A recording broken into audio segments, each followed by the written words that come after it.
We're using him till the house is ours. Those 8 words destroyed my family forever. My daughter-in-law, Amber, was laughing into her phone, thinking I was upstairs dying from cancer. She had no idea I'd beaten it 4 months ago. She definitely had no idea I was recording every word. I didn't rage. I didn't cry. I simply walked to my study, opened my laptop, and smiled. The kind of smile that comes right before you destroy someone's entire world. See, Amber and my son Tyler moved into my $3.5 million Victorian house 18 months ago to help during my treatment. They thought they were playing me, waiting for me to die or sign everything over like some confused old fool. But here's what they didn't know about this cancer survivor. I'd been planning their downfall for 3 months. And if you think that phone call was shocking, wait until you hear what I did next. Let me take you back to where this nightmare began. 18 months ago, I got the call every man my age dreads. Stage 3, colon cancer. The oncologist, Dr. Patricia Hendricks, sat me down in her sterile office and delivered the news with practiced compassion. Robert, we caught it early enough. 6 months of chemotherapy, surgery, then recovery. Your prognosis is good. Good. That's a relative term when you're 62 and facing the fight of your life. Within a week, my son Tyler called. Dad, Amber and I want to move in temporarily. Help you through treatment. You shouldn't be alone right now. I was grateful. Genuinely grateful. Tyler's my only child, and after losing his mother 8 years ago, having family close felt like a blessing. So they moved into my 4-bedroom Victorian house in Highlands Ranch. The house I'd spent 30 years restoring, worth $3.5 million in today's market. The first month was actually nice. Amber drove me to appointments. Tyler handled the contractor calls when the roof needed repair. I felt supported, loved even. Then came the paperwork. Dad, you need to sign these, Tyler said during my worst week of chemo. I could barely keep food down, couldn't think straight from the medications. It's just medical power of attorney, in case something happens during surgery. My hands shook as I signed, not from fear, from the chemo cocktail coursing through my veins. The document gave Tyler authority over my medical decisions. If I became incapacitated, standard stuff, right? Wrong. 2 weeks later, Amber was answering my phone. Robert's resting. Can I take a message? She'd say sweetly to my contractor buddies, my church friends, my neighbors. By month 3, she'd convinced me to add her name to my checking account. For emergencies, Robert. What if you're in the hospital and we need to pay bills? The medical expenses were crushing. Even with insurance covering most of the $347,000 in treatments, I was bleeding money. Copays, medications, specialized equipment, $89,000 of my savings disappeared in 6 months. But here's what really got me. The way Amber started talking to people about me changed. I first noticed it with Mrs. Patterson, my neighbor of 15 years. Oh, Robert's having a really hard time, Amber told her over the fence. The chemo is affecting his mind. Sometimes he forgets things, gets confused about where he put his pills. That was a lie. I never forgot my medications. Not once. Then came the conversation with my mailman, Jerry, who delivered to my house for a decade. We're managing Robert's mail now, Amber informed him. He's been having trouble keeping track of important documents. We don't want anything getting lost. Another lie. I'd been handling my own affairs since I was 18. The worst was when she called Pastor David at my church. I only found out because he mentioned it when he visited. Amber said you might need our senior care ministry, he said gently. She's concerned about your ability to manage daily tasks. I stared at him. Daily tasks? I was weak from chemo, not incompetent, but I was too tired to fight it, too focused on surviving to worry about Amber's overprotective narrative. Big mistake. By month 6, neighbors were looking at me differently. Sympathetic smiles, that careful tone people use around the elderly. Mrs. Patterson started speaking louder, like I couldn't hear properly. The grocery store clerk began explaining my own credit card to me. Amber had systematically convinced my entire community that I was declining mentally. The medical bills kept coming. Tyler started handling them, saying it was too stressful for me to deal with. He moved money around in my accounts, always with explanations. Dad, I had to transfer $5,000 from savings to cover the latest treatment. Insurance is taking forever to reimburse. The hospital wants payment up front for next week's procedure. I used your debit card for the $2,400 deposit. Every transaction had a reason. Every reason sounded legitimate. I was too sick to question it, too grateful for their help to look too closely. But here's the thing about surviving cancer. It teaches you to pay attention to details, small changes that might mean the difference between life and death. And slowly, as my strength returned, I started noticing things, like how Tyler's laptop was always open to real estate websites, how Amber spent hours on the phone with people I didn't recognize, always ending the calls quickly when I entered the room, how they'd gone from asking permission to make changes in my house to simply informing me after the fact. We moved your office to the smaller bedroom, Robert. You'll rest better away from the street noise. We're converting the basement workshop into storage. You won't be doing projects for a while anyway. They were erasing me from my own home, one decision at a time. The breaking point came during month 7. I was finally strong enough to drive myself to Dr. Hendrix's office for what would be my final scan. The results were exactly what I'd hoped for. Complete remission. No more cancer. Clean bill of health. I sat in my truck in the parking lot, holding those test results, and realized something that chilled me to the bone. I'd been cancer-free for 2 weeks, and I hadn't told Tyler or Amber yet, which meant I could finally see clearly what they'd been doing while I was fighting for my life. For 2 weeks, I kept my recovery secret. I needed to understand what was really happening in my own house. So I played the part of the weakened cancer patient while my strength returned and my mind cleared. That's when I started hearing the conversations they thought I couldn't hear. It was a Tuesday afternoon, October 15th. I was supposed to be napping upstairs, but I'd quietly come down to get some water. That's when I heard Amber's voice floating from the kitchen, crystal clear and completely unguarded. No, you don't understand," she was saying into her phone, laughing. "Tyler's dad is practically gone mentally. The chemo really fried his brain." I stopped dead in the hallway. My heart rate spiked. My Apple Watch later showed 140 beats per minute. I mean, he's functional enough for daily stuff, but making real decisions? Forget it. We've been managing everything for months now. I pulled out my phone and hit record. Thank God for technology. "The house appraisal came back last week," Amber continued. $3.5 million. Can you believe it? This old Victorian's sitting on almost an acre in Highlands Ranch. My realtor friend Sarah says we could flip it for $3.8 easily in this market. $3.5 million. She'd had my house appraised without telling me. Tyler still feels guilty about it, but I keep telling him this is going to be our inheritance anyway. We're just speeding up the timeline. The casual cruelty in her voice made my hands shake. Not from chemo this time, from pure rage. The nursing home consultations start next week. I found 3 places that specialize in memory care. Sunset Manor is gorgeous, only $8,000 a month. Robert will love it. Well, he'll love it as much as he can love anything these days. Memory care. They were planning to put me in memory care for dementia I didn't have. The best part? Once we get him committed, we have medical power of attorney. Tyler can make all the decisions about the house, his finances, everything. It's actually perfect. Perfect. My son's wife thought destroying my life was perfect. The timeline is tight, though. We need him placed by Christmas. Sarah says the spring market is when we'll get top dollar for the house. Plus, I found this amazing condo in downtown Denver. Glass walls, mountain views, the works. It's only $890,000. She was planning to spend my money on her dream home.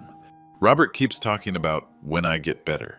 But between you and me, that ship has sailed. Dr. Hendrix might have given him a clean scan, but the mental damage is permanent. Tyler doesn't see it because he's his father, but I do. The man can barely remember what day it is. Another lie. I knew exactly what day it was. Tuesday, October 15th, 2024. The day I discovered my family was planning to steal my entire life. The power of attorney papers are solid.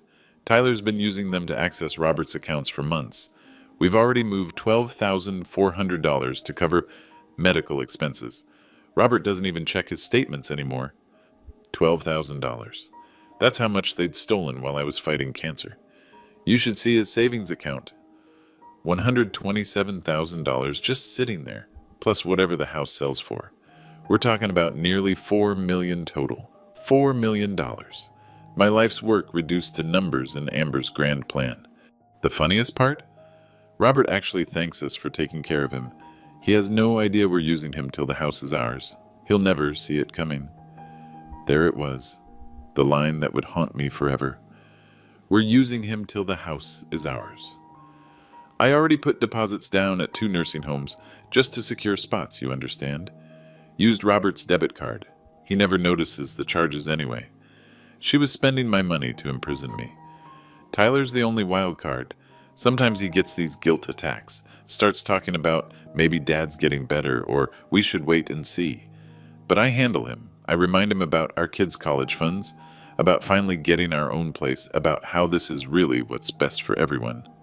She was manipulating my son against me, using my own grandchildren as leverage. The neighbors all know Robert's declining. Mrs. Patterson asked me last week if we needed help with anything, said she'd noticed he seemed confused lately. I've been laying that groundwork for months. Months. She'd been systematically destroying my reputation for months. Even Pastor David called to check on Robert's mental state. I told him we're handling it privately, but that prayers would be appreciated. The whole community thinks Robert's losing it. My own church thought I was mentally gone. Look, I have to go. Tyler's coming home soon and I need to make dinner, but trust me, by New Year's, we'll be house shopping. Robert will be settled in his new place, and we'll finally have the life we deserve. The life they deserve, built on the ruins of mine. The call ended and I stood frozen in my hallway, holding 47 minutes of recorded evidence that my daughter-in-law was a sociopath, and my son was either a willing accomplice or a complete fool. My hands were steady now. Cancer had taught me to fight when survival was on the line. Well, this was survival. And they'd just declared war on the wrong man.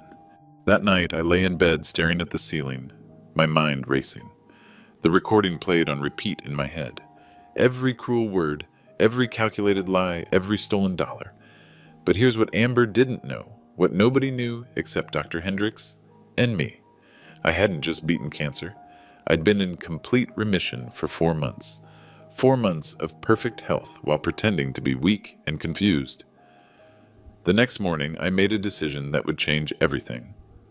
First call. Margaret Foster, estate planning attorney. I'd found her online at 6 a.m., researching like my life depended on it. Because it did. Ms. Foster, I need to see you today. It's urgent. Mr. Miller, I have an opening at 2 p.m. Can you tell me what this is regarding? Elder abuse. Financial manipulation. And I have evidence. Her tone shifted immediately. I'll see you at 2. While Tyler was at work and Amber was out running errands, probably visiting more nursing homes, I drove myself to Margaret's office. The first time I'd driven alone in 6 months. It felt like freedom. Margaret Foster was everything I needed. Sharp, direct, no nonsense. I played her the recording, all 47 minutes. Her face grew darker with each revelation. Robert, this is textbook elder abuse. The financial exploitation alone could result in felony charges. How much do they have access to? I pulled out my bank statements. Tyler's been on my checking account since month 2 of treatment. He has medical power of attorney. They've moved $12,400 so far. We're revoking that immediately. Today, she made 3 phone calls while I sat there. First to my bank, freezing Tyler's access. Second to my doctor, requesting a complete cognitive assessment. Third to a process server. Here's what's going to happen, she said. We're documenting everything. Your medical competency, their financial theft, the systematic isolation campaign. Then we're going to destroy their plan piece by piece. The retainer was $5,000. Worth every penny. Next stop, Wells Fargo. I opened a new account they knew nothing about and transferred $87,000 from my savings. If they wanted to play games with my money, they'd find the well had run dry. Mr. Miller, the banker said, we've flagged unusual activity on your main account. Someone's been trying to access it multiple times today. Tyler, probably panicking when his debit card started getting declined. That's exactly why I'm here, I told her. Third stop, Dr. Hendricks' office. Robert, you look better than I've seen you in months, she said. The scan results were clear, but how are you feeling mentally? Physically? Sharp as ever, Patricia. In fact, I need you to document that. Officially. I explained the situation. Her face went through the same transformation as Margaret's had. Robert, I'll provide whatever documentation you need. Your cognitive function is perfect, always has been, even during treatment. Anyone claiming otherwise is lying. She scheduled a comprehensive mental status exam for the next day, official documentation of my competency. By 5 p.m., I was back home, sitting in my kitchen when Tyler walked in. Dad, my card got declined today. Something's wrong with the bank. I looked up from my newspaper. Oh? That's strange. Maybe just a glitch.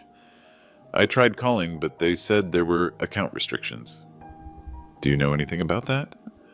The concern in his voice almost broke my heart. For a moment, I saw my little boy again, confused and worried. But then I remembered Amber's voice. Tyler feels guilty, but I handle him. I'm sure it's nothing, son. These banks have computer problems all the time. That night, Amber tried her card at the grocery store. Also declined. Robert, she said, saccharine sweet, there seems to be an issue with your bank account. Should I call them for you? Sometimes these things are easier when family handles them. That's very kind, Amber. But I already called. They said it should be resolved tomorrow. She smiled, but I caught the flash of frustration in her eyes. What they didn't know was that I'd also scheduled something else for tomorrow. Something that would turn their entire scheme on its head. The home appraisal. The real one. The one that would determine exactly how much my house was worth before I made the most important decision of my life. Because if Amber thought $3.5 million was enough to steal my future, she was about to learn what it felt like to lose everything in a single day. The quiet war had begun, and they had no idea they were already losing. Wednesday morning brought the appraiser. Professional, thorough, and completely unaware he was about to provide the ammunition for my counterattack. Mr. Miller, you have a remarkable property here, he said, measuring rooms with laser precision. 1894 Victorian, fully restored, original hardwood floors, updated electrical and plumbing. The lot size, alone 0.7 acres in this neighborhood, is worth a fortune. Tyler was at work. Amber was at her yoga class. Perfect timing. What's your preliminary assessment? I asked. I'll need to run comps, but you're looking at $3.52 million, possibly higher. The Denver market is red hot right now, especially for historic properties. $3.52 million. Even more than Amber's secret appraisal. After he left, I sat in my workshop, the basement space Tyler thought I'd never use again. Surrounded by 30 years of woodworking tools, I made a series of phone calls that would reshape my entire life. Call 1. My old crew chief, Danny Rodriguez. Robert! Jesus, man, how are you? Heard you were sick. I'm back, Danny, completely recovered, and I need a favor. Anything for you, boss? I need you to spread the word, quietly. Robert Miller is healthy, competent, and nobody's victim. Can you do that? Consider it done. Good to have you back. Call 2, Social Security Administration. I need to remove Tyler Miller as my authorized representative, effective immediately. Mr. Miller, can you verify your identity and confirm this decision? 20 minutes of verification later, Tyler's access to my Social Security information was gone. Call 3, my insurance company. I'm removing Tyler Miller as beneficiary on policy number 4478291, changing it to my grandchildren's educational trust. Tyler had counted on that $250,000 life insurance payout. Not anymore. But the biggest call was to Margaret Foster. The appraisal came in at $3.52 million. I want to move fast. How fast? I want the house on the market by Friday. Silence on the other end. Robert, that's extremely aggressive. Are you certain? Margaret, they've had 18 months to steal from me. I'm giving them 18 hours to figure out their next move. I'll contact my realtor. Denver Development Group has been looking for properties exactly like yours for their historic renovation projects. They pay cash, close fast, set it up. That afternoon, while pretending to nap, I installed a complete security system. Not just the doorbell camera Tyler knew about, hidden cameras in the living room, kitchen, and my office. If they were going to plan my destruction, I wanted every second documented. The first test came at dinner. Dad, Tyler said carefully, I tried to check your account balance today to pay Dr. Hendrix's bill. The bank said I don't have access anymore. I chewed my pot roast slowly, thoughtfully. That's odd. Maybe something happened when they updated their computer system. Amber leaned forward. Robert, should I call them tomorrow? Sometimes these technical issues are easier to resolve when family handles them. The concern in her voice was Academy Award worthy. That's very thoughtful, Amber. But I already scheduled a meeting with my banker on Friday. I'm sure we can sort it out. What I didn't tell them was that the Friday meeting was to finalize the house sale. That night, my hidden cameras captured pure gold. Tyler, pacing the kitchen. Something's wrong, Amber. Dad's acting different. Amber, dismissive. He's old and scared. Probably just paranoid about the bank glitch. But what if he's getting suspicious? What if he heard something? Tyler, your father can barely remember to take his pills. You think he's suddenly masterminding some conspiracy against us. Wrong again, Amber. The nursing home wants an answer by Monday, Tyler continued. Sunset Manor is holding the spot, but they need the deposit $8,000. Use the emergency credit card. We'll pay it back from his account once this bank thing gets resolved. More theft. More evidence. Thursday brought my cognitive assessment with Dr. Hendricks. Perfect scores across the board.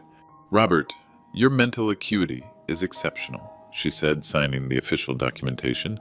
Anyone claiming cognitive decline would be committing fraud. I had her put that in writing.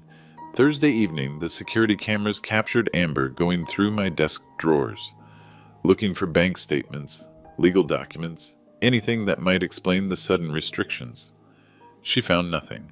I'd moved everything to my safe deposit box, but I found something interesting in Tyler's notebook, left carelessly on the kitchen counter. A timeline written in his own handwriting. December 15th. Dad committed to Sunset Manor, January 3rd. List house with Sarah March 1st. House closing. Split? Tyler/Amber, 60%. Dad's care, 40%. They weren't just stealing my house. They were planning to keep most of the money.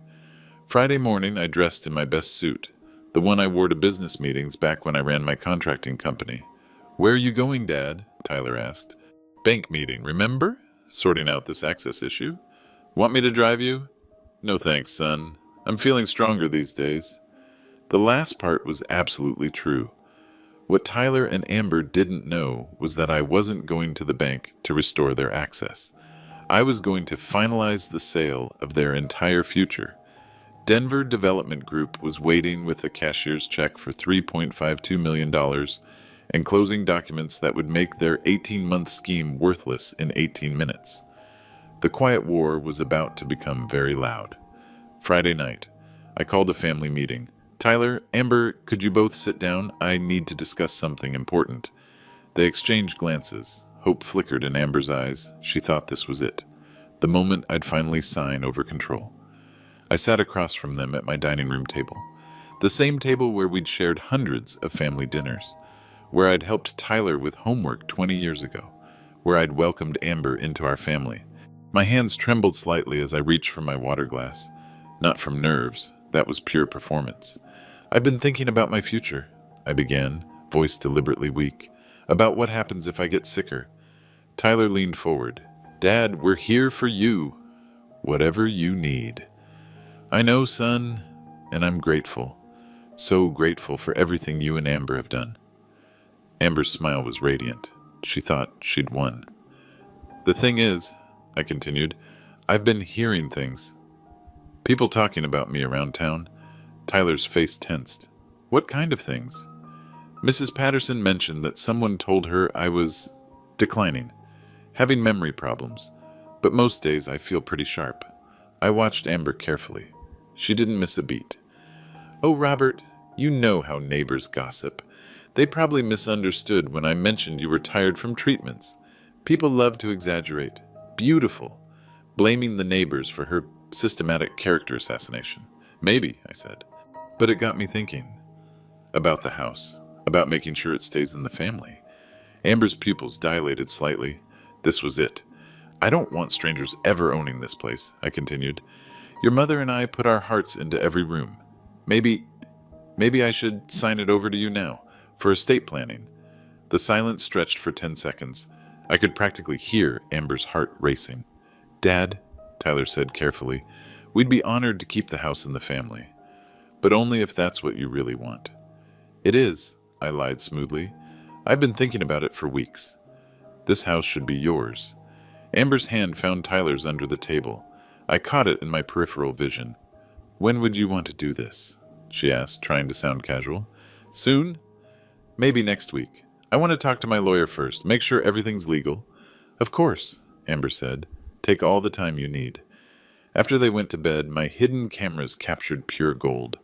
Tyler, whispering, "She's actually going to do it." Amber, practically bouncing, "I told you." The old man wants to feel useful, wants to feel like he's taking care of family. This is even easier than forcing him. But what if he changes his mind? "Tyler, your father is scared and lonely. He thinks signing over the house will guarantee we'll never abandon him. It's actually kind of sweet." Sweet. She found my desperation sweet.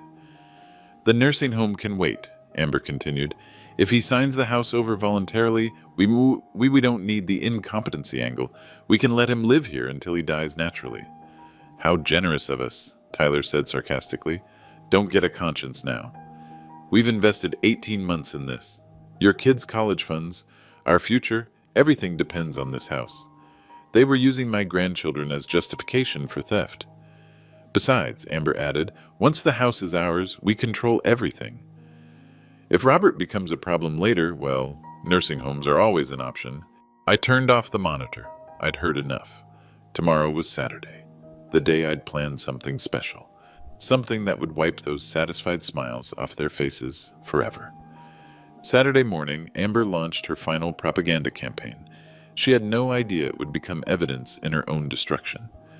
I watched from my bedroom window as she cornered Mrs. Patterson by the mailbox. "Patricia, I wanted to thank you for being so understanding about Robert's condition," Amber said, voice dripping with fake concern. Mrs. Patterson looked confused. "Condition?" "His memory issues, the confusion. I know it's been difficult for the neighborhood watching him decline."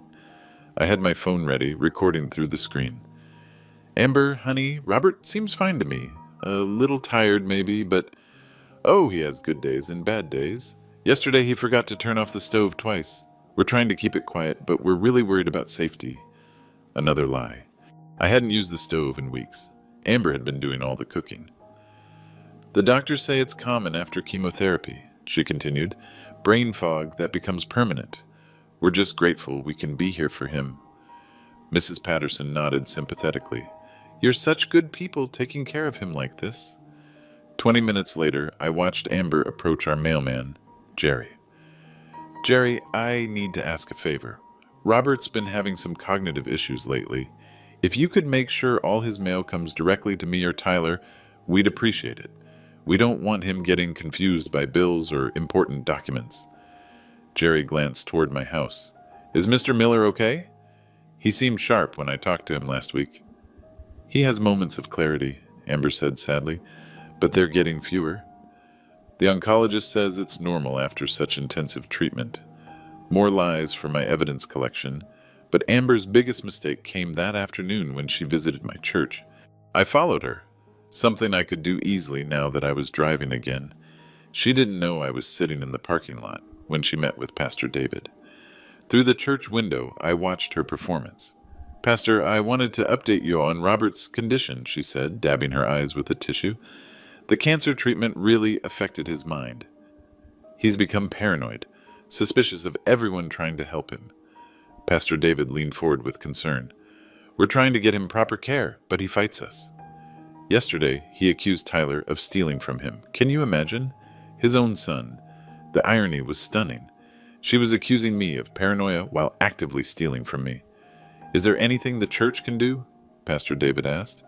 "Prayers, mainly. And if he calls asking about church business or seems confused, please contact us first. We're trying to protect him from making decisions he'll regret later." She was isolating me from my own church. But then came her nuclear mistake. That evening, she posted on Facebook, a public post, visible to all 340 of her friends. "Heartbroken watching my father-in-law's difficult journey. Cancer took more than we expected. His sharp mind is now clouded with confusion and fear. Sometimes the kindest thing is helping aging parents accept the help they need, even when they fight us. Tyler and I are blessed to be his caregivers during this challenging time. Prayers appreciated. Hashtag family first. Hashtag caregiving. Hashtag Alzheimer's awareness. The comments poured in. You're such an angel, Amber. So sorry for your family's struggle. Robert is lucky to have you. Alzheimer's is so heartbreaking. 47 sympathetic comments from people who thought I was losing my mind. But here's what Amber didn't know. Mrs. Patterson was one of her Facebook friends. Sunday morning, Mrs. Patterson knocked on my door. Robert, honey, I saw Amber's post last night. Are you really having memory problems? You seem perfectly fine to me. This was my moment. Patricia, can I trust you with something important? Of course, dear. I showed her my phone, playing back yesterday's conversation by the mailbox. This is what Amber told you yesterday about me forgetting to turn off the stove. Mrs. Patterson's face darkened as she heard Amber's lies. Robert, you haven't used your stove in months. Amber's been bringing your meals from their kitchen. That's right. And there's more. I played 3 more recordings. Amber's conversation with Jerry, her lies to Pastor David, her phone call about the nursing home plans. Mrs. Patterson's face went from confusion to shock to fury. Robert, this is elder abuse. This girl is systematically destroying your reputation. I know, and tomorrow she's going to pay for every lie. Sunday night, I sat in my study surrounded by 18 months of my life reduced to files, recordings, and bank statements. Time for the final accounting. Margaret Foster had taught me to think like a prosecutor. Document everything, quantify the damage, build an airtight case. I opened my laptop and created a spreadsheet titled The Amber Files. Financial damage assessment, unauthorized withdrawals, $12,400 taken for medical expenses that were actually nursing home deposits and personal spending. Attempted account access, 23 separate incidents after I revoked Tyler's authority. The bank's security logs showed every failed attempt, complete with timestamps. Fraudulent medical payments, $2,400 paid to Sunset Manor as a hold deposit for my involuntary commitment, charged to my debit card without my knowledge. My actual out-of-pocket medical expenses, $49,000. The money I'd legitimately spent fighting cancer while they planned to steal my recovery. House maintenance they'd avoided, $18,000 in critical repairs, roof work, HVAC servicing, foundation inspections that Tyler had convinced me to postpone until you're feeling better. They wanted the house, but weren't willing to maintain it. Reputation damage. Catalog. I'd been documenting every lie, every character assassination, every neighbor they'd turned against me. Mrs. Patterson. Told I had memory issues and stove safety problems. Jerry the mailman. Told I was confused by bills and documents. Pastor David. Told I was paranoid and suspicious, fighting help. Dr. Martinez at the pharmacy. Amber had called asking about confusion medications for elderly patients. 3 different nursing homes. Tyler had toured facilities, telling staff I was becoming unmanageable at home. Facebook audience, 340 people now believed I had Alzheimer's disease. The systematic destruction of my reputation had taken months of calculated lies. Legal evidence portfolio, audio recordings, 67 separate files, totaling 23 hours of conversations. The crown jewel was still that first phone call. We're using him till the house is ours. Video evidence, 47 clips from my hidden security system, Amber searching my desk, Tyler making unauthorized phone calls to my bank, both of them celebrating what they thought was their inevitable inheritance. Written documentation, Tyler's handwritten timeline showing their profit-sharing plan, Amber's Facebook post painting me as mentally incompetent, text messages between them discussing nursing home strategies, medical evidence, Dr. Hendrix's comprehensive cognitive assessment proving perfect mental function, clean cancer scans, documentation that I'd been healthy for 4 months while they claimed I was declining, witness statements, 5 neighbors willing to testify about Amber's lies. Mrs. Patterson had already volunteered to appear in court if necessary. The personal cost. Accounting. This was the hardest part. Quantifying 18 months of betrayal, sleep disruption, 4 months of insomnia, lying awake wondering if I was really losing my mind, social isolation, I'd stopped attending church, stopped visiting friends, stopped participating in my own life because I was embarrassed by the rumors. Financial anxiety.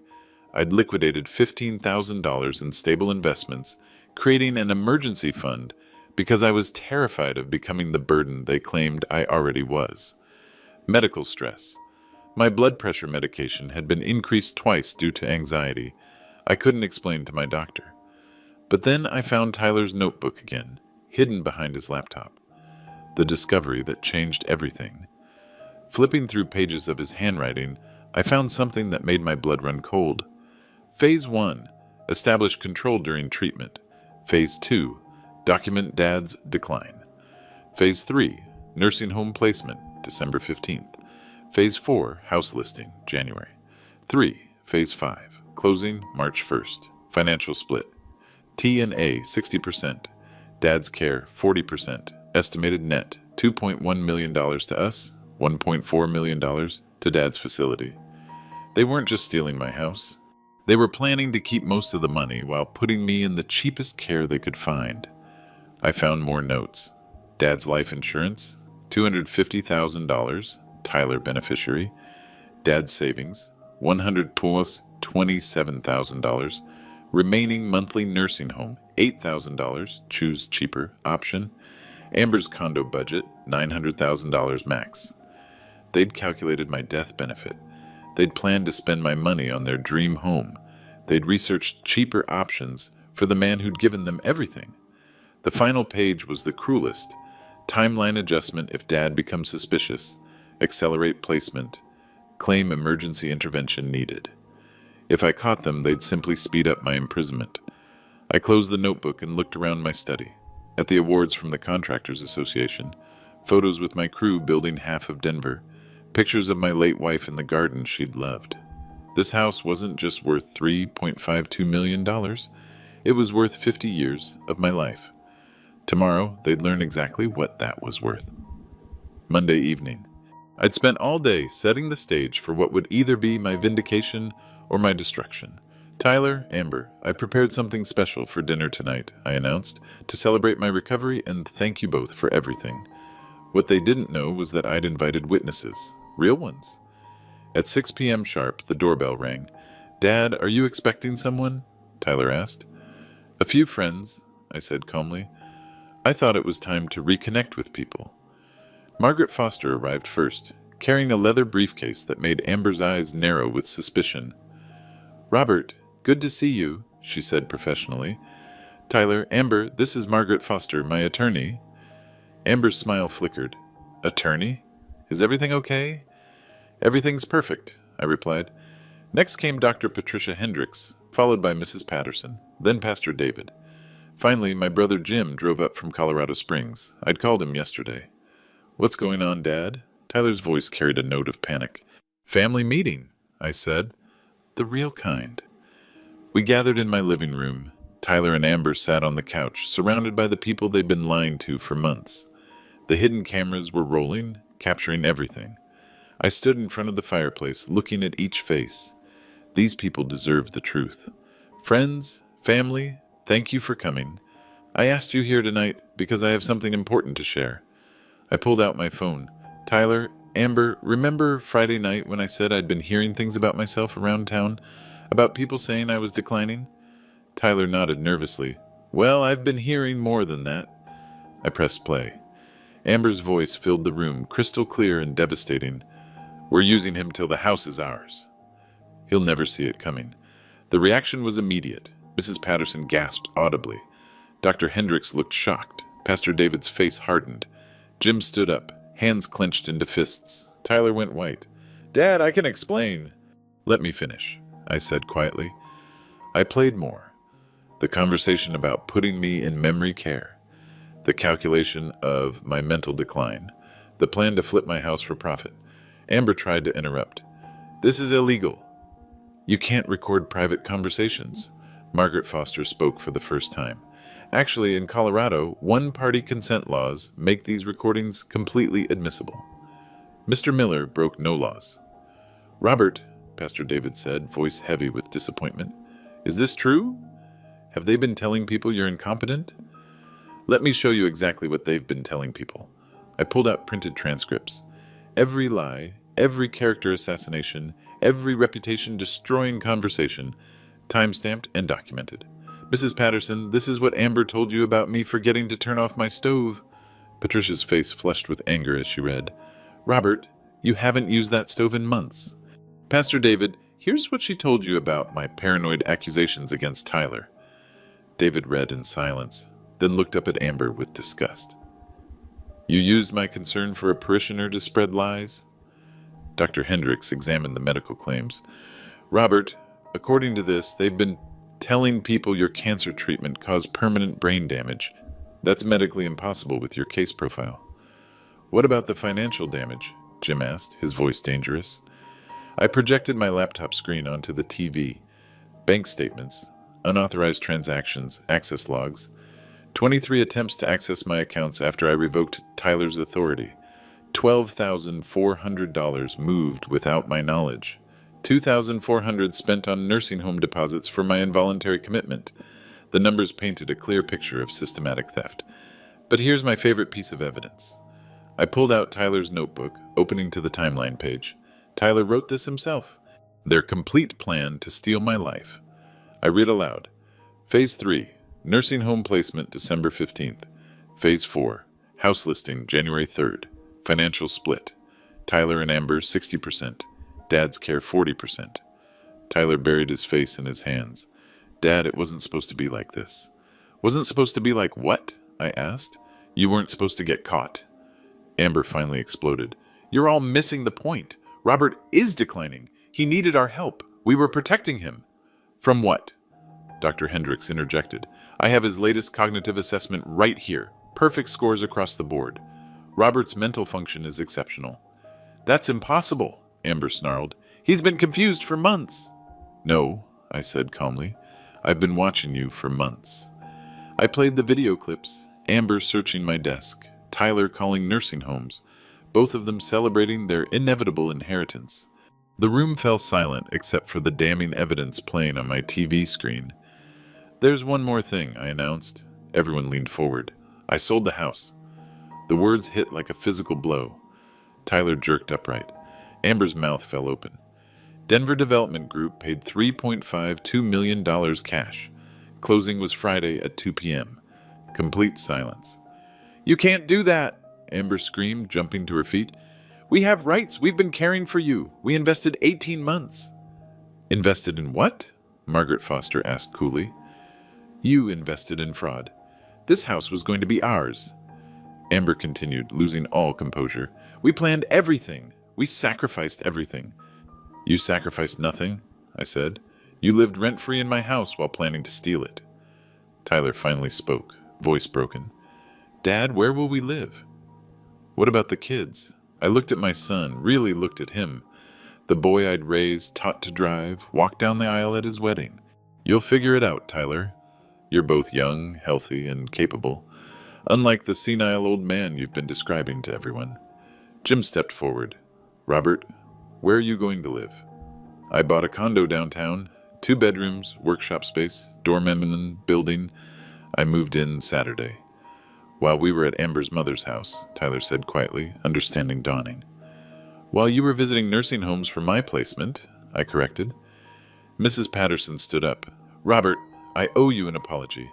If I'd known what she was really doing... You couldn't have known, Patricia. She's very convincing. Pastor David approached Tyler and Amber. I think you both need to leave. Now. This isn't over, Amber hissed. We'll fight this. We'll prove he's incompetent. Margaret Foster smiled coldly.